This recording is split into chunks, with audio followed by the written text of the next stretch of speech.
Zin en onzin. Laten we beginnen even met het nieuws natuurlijk. Suzanne. Goedemorgen. En Fleur. Goedemorgen. Goedemorgen. Wat staat er in de krant? Laten we eerst even beginnen met de wilde weekendbesprekingen. Want ik weet dat Suus hele wilde plannen had, kan ik me herinneren. Ja, nou, ik heb me niet meer laten uitwonen. Nee, is dat niet gebeurd? Nee. Wat een bammer zeg, dat is echt jammer. Maar wel iets leuks gedaan nog? Geleerd. Ik heb tentamenweek deze week. Oké. En jij dan, Fleur? Ik heb ook echt gewoon een heel saai, rustig weekend gehad. Oké. Sorry. Nee, dat maakt mij niet uit. Dan zijn jullie frisser dan ik. En dan gaan we ervoor. Wat staat er vandaag in de Volkskrant, Algemeen Dagblad en Trouw? Bij jou, Fleur? Nou ja, zoals je waarschijnlijk wel weet is het vandaag Blue Monday. Oh, ja. Dat staat ook in elke krant. Want vandaag heeft iedereen het recht om lekker depressief te zijn vanwege financiële crap en het mislukken van goede voornemens. En ook nog eens het winterweer, slecht geslapen en het feit dat het gewoon maandag is. Ja. Ik voel me niet vreselijk depressief, maar... Het voelt bij mij niet. Ik heb wel ergere maandagen gehad. Maar ik werd dus vanochtend wakker met dit nieuws. En ik dacht echt, ja, wat is dat voor een kutdag dan. Ja. Nou, zijn we klaar met het drama? Ja. Oké, nou, top. Wat hebben we nog meer? Gisteren was het in Spanje, 17 januari. Ja, tenminste, het was overal 17 januari. Maar ik bedoel, het was de naamdag van de heilige Antonius. En een lesje geschiedenis, die leefde van 251 tot 365 na Christus. En was onder meer de patroonheilige van huisdieren. En dan op 17 januari kun je in Spanje je huisdieren laten zegenen. Dus zie je overal van die mensen die met een priester, met een hondje of rat of zo in hun armen staan.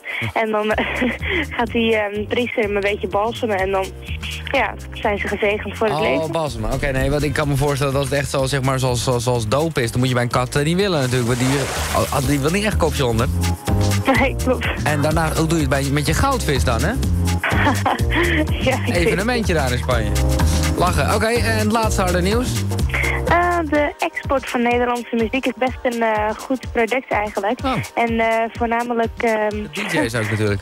Ja, nee, voornamelijk André Rieu eigenlijk. En Chesto en Armin van Buuren. Ja. En dan in de rocksector vooral Epica, Born from Pain en Within Temptation. Ja, dat Epica, dat gaat als een tieler. Dat is echt...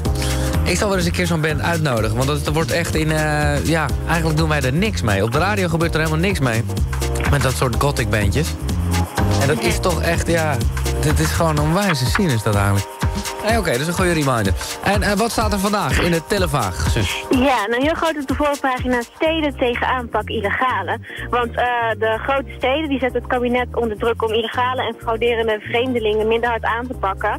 Want er is een nieuwe regeling of zo om sjoemelende asielzoekers voortaan direct het land uit te zetten, zeg maar. Alleen dat staat nu op veel verzet bij de burgemeester. Oké.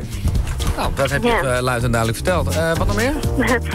Ook nog nieuws over vicepremier Bos. Want die zinspeelt, evenals de PvdA-fractie in de Tweede Kamer, op een verhoging van het toptarief in de inkomstenbelasting. Ja? En hij zegt, dat is wat mij betreft een reële optie.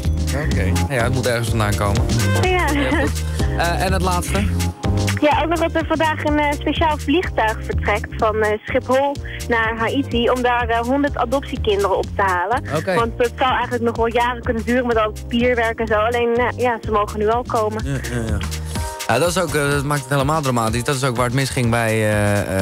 ja, dat gezin. Dat gezin, ja, precies. Die vader en die moeder die daar een kindje gingen ophalen. En ook echt, of ze waren daar met het kindje, dat weet ik dan niet helemaal goed. Maar die echt werden gevonden met knuffel. En nota bene de familie, die zat gewoon tv te kijken. En die zag daar een van de vele opgravingen. Ja, ik kan er niet naar kijken, moet ik eerlijk zeggen.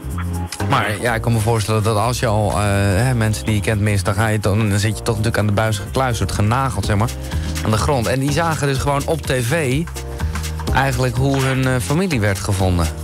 Oh. Dat is toch echt, heftig hoor, ja. Dat er al 20 Nederlanders of zo zijn omgekomen. Aanstaande donderdag, dan klinkt dit programma ook heel erg anders, dames. Ik moet even kijken hoe dit allemaal gaat gebeuren. Ik hoor daar, denk ik, vandaag of morgen meer over. Maar aanstaande donderdag, dan is het Radio 555. Dat betekent... Oh, ja. dat is toch? Ja, dus toch, ja. Ik riep al vorige week zoiets van, god, moeten we dat niet doen en zo. En er waren wel meer mensen die zoiets hadden van, ja, dit is toch wel zo'n moment. En donderdag, dan komt er ook 's avonds op televisie zo'n grote uitzending. En dan overdag dan is er een samenwerking tussen in ieder geval Veronica en Radio 538. En dan, dan ben ik benieuwd hoe de programmering eruit ziet. Oké. Ja, dat is donderdag Heel dus. goed. Ja. Nou, in godsnaam, leuk nieuws. Wat heb jij, Fleur? De vriesinstallatie rond de Vijzelgracht in Amsterdam was een mysterieuze plaats van het weekend. Want er zat een man, die zat zeg maar in de stoom van de vriesinstallatie met alleen een handdoekje om zijn edele delen en een handdoekje om zijn hoofd. Alsof hij in de sauna zat, zeg maar. Mensen dachten dat hij daar zat omdat hij zelfmoord wilde plegen of een statement wilde maken. Maar toen de politie hem herhaaldelijk probeerde over te halen om eraf te komen, bleek dat het om een paspop ging.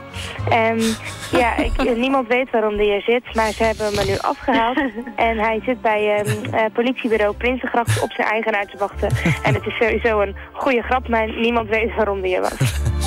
Het leukste vind ik dan inderdaad dat er gewoon ook echt nog politie dus met een megafoon gaan staan. Hallo, kom daar onmiddellijk vanaf. En dan gewoon geen reactie krijgen. Die man die blijft daar gewoon een stoïcijn zitten met zijn handdoekje. Ah, dat is leuk. Kijk, dat is lachen mensen op de meest depressieve dag van het jaar. Zo kan het dus ook. En wat heb jij dan, zus? Ja, nieuws over een meisje, Tanika de Koning van 18. En zij heeft een hele erge spierziekte en daarom heeft ze altijd pijn en ligt ze altijd in bed. Alleen haar passie is zeg maar kleding ontwerpen en dat doet ze ook. En nu heeft ze ook allemaal kleding gemaakt en allemaal leuke dingen. En nu heeft ze een eigen soort van tentoonstelling in het Radboud Kinderziekenhuis in Nijmegen. Lief toch? Ja, dat is wel heel mooi, ja. Ja, ik vond het wel een mooi verhaal. Absoluut. Succes met de maandag, dames. Ja, jij ook. Ja. Maar vandaag al tentamens dan, zus, of niet? Ja. Oh, oké. Succes daarmee dan. Ik ga niet eens vragen wat het is, want het is allemaal niet leuk. Nee, dat dank je.